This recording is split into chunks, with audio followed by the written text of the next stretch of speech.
वजन कमी करायचं आहे पण जेवण सोडायचं नाही. तर आज मी तुम्हाला दाखवणार आहे what I eat in a day for weight loss. म्हणजेच वजन कमी करण्यासाठी मी दिवसभर काय काय खाते.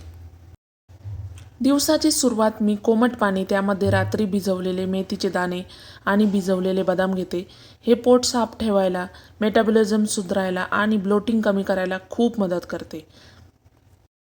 त्यानंतर नाश्त्यासाठी मी आज पोहे बनवत आहे. थोडेसे मी कमी तेलातच बनवते पोहे. यामध्ये मी कांदा वगैरे काहीच वापरत नाही. फक्त कढीपत्ता, जिरे, मोहरी, थोडीशी हळद. थोडंसं कमी तेलात बनवल्यामुळं काय होतं माहिती आहे का, थोडंसं हलका आहार होतो, पोटासाठी पण खूप चांगला असतो आणि टेस्ट तर एकदम खूपच यम्मी असते. हेल्दी असलं तरी चवदार असणं खूप गरजेचं असतं. त्यामुळं मी एकदमच हेल्दी व्हर्जनमध्ये इथं पोहे बनवते आहे.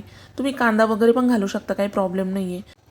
किंवा तुम्ही त्यामध्ये टोमॅटो, बटाटा वगैरे पण घालू शकता, ते पण पौष्टिकच आहे. पण माझं फक्त एवढं मत आहे की थोडंसं जास्त हेवी होऊ नये म्हणून मी एकदम कांदा वगैरे घालत नाही. मी फक्त सिंपल पोहे आणि त्यामध्ये वरतून थोडेसे शेंगदाणे आणि वाटाणे टाकते आहे, थोडंसं क्रंचीनेस येण्यासाठी. बाकी दुसरं काही नाही. याच्याऐवजी तुम्ही ओट्स किंवा उपमा असं पण घेऊ शकता किंवा बेसन चिला पण घेऊ शकता.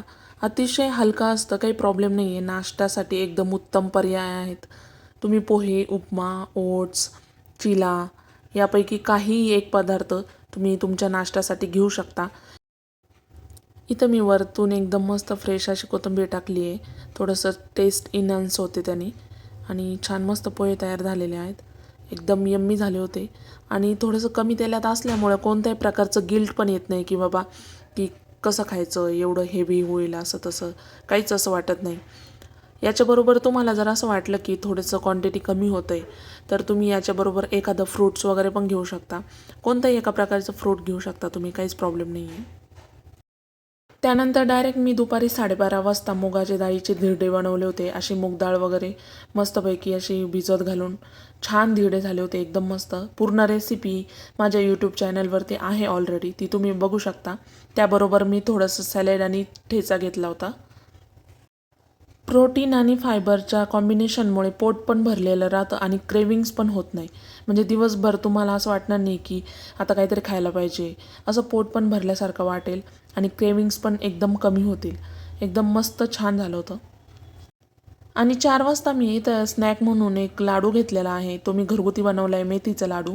त्यामध्ये बिलकुल साखर नाही आहे. त्यामध्ये मी बदाम, फ्लॅक्स सीड्स, पंपकिन सीड्स, डिंक, खारीक, खोबरे, खसखस, मेथीचे दाणे आणि थोडंसं तूप घातले. पण साखर अजिबात घातली नाही. पण एकदम छान झालेलं आहे. तुम्हाला जर त्याची रेसिपी हवी असेल तर तुम्ही कमेंटमध्ये नक्की सांगा, मी तुम्हाला जरूर देईल. आणि रात्रीच्या जेवणात मी इथं बटाटा आणि वाटाण्याची भाजी घेतली होती, एक चपाती आणि सोबत थोडीशी काकडी आणि घरचा थोडासा ठेचा घेतला आहे. पोषण कंट्रोल ठेवलं ना की रात्रीचं जेवणही वजन वाढवत नाही. वजन कमी करायचं म्हणजे उपाशी राहायचं नाही, फक्त स्मार्ट खाणं महत्त्वाचं आहे. तर हा होता माझा what I eat in a day for weight loss. जर तुम्हाला असा साधा घरगुती शुगर फ्री आहार आवडत असेल तर व्हिडिओ नक्की लाईक करा, चॅनलला प्लीज सबस्क्राईब करा आणि कमेंटमध्ये सांगा पुढचा व्हिडिओ कोणत्या टॉपिकवर हवा आहे. Thank you so much for watching this video.